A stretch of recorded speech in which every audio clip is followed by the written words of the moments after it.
Gue sampai ketemu Tuhan loh. Gue sampai ketemu Tuhan. Ngapain? Sumpah.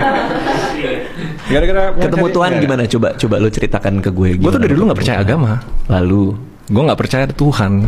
Lalu percaya ketemu. sih, tapi gue nggak ngerasa perlu Tuhan. Nggak perlu. Kenapa sih lu harus sholat 5 waktu? Kenapa sih lu harus puasa? Kenapa cuma karena buku membilang lu sesuatu, lu harus lakuin? Lalu Nggak logis kan? Lalu akhirnya sebuah kejadian yang bikin gue ngerasa terpentok.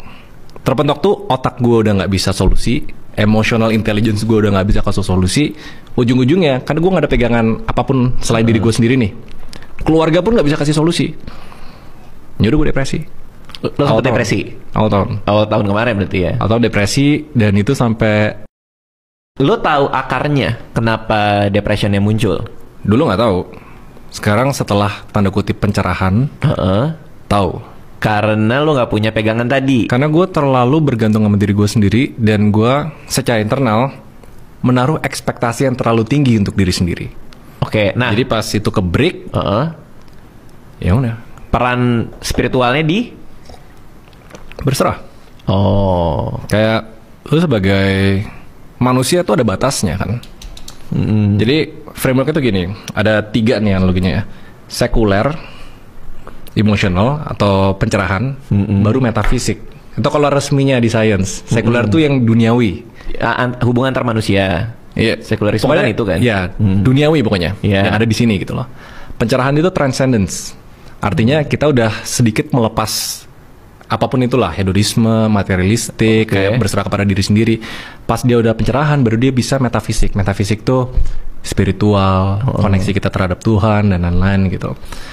Nah biasanya mayoritas orang tuh nggak bisa ngelewatin fase pencerahan, transcendence.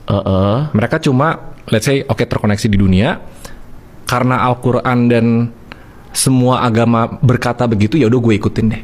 Ya udah gue ke gereja deh. Tapi mereka nggak pernah bertanya why. Kenapa sih gue harus gitu loh? Mereka nggak pernah transcend. Nggak pernah transcend. Nah transcend itu cuma bisa lewat satu cara, Yaitu? krisis.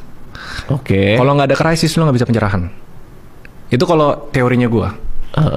Pasti ada satu kejadian di hidup lu yang bikin lu ngerasa bahwa lu harus detach dari hal-hal duniawi.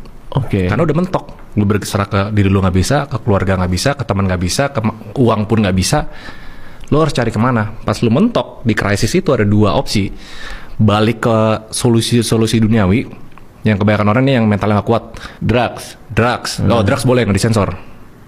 Iya. Boleh nggak sih? Nggak tahu lah. Ya pokoknya itulah. Drugs, party, ke cewek, ke apapun itu. Atau lu lihat ke diri sendiri. Pas lu lihat ke diri sendiri, itu kan kayak meditasi, journaling, berdoa. Melihat ke diri sendiri itu intinya lu bertanya ke diri sendiri dulu, kenapa? Why? Makanya salah satu aspek penting untuk orang bisa pencerahan adalah mereka harus bisa berpikir kritis. Mereka harus bisa bertanya ke diri sendiri. Iya. Setiap ada kejadian apapun tuh, filsuf kan kayak semuanya dipertanyakan kan. Why everything? Kenapa gelas ini ada tulisan timun jelita gitu misalnya? Betul. Karena orang itu tuh band gue. Karena itu band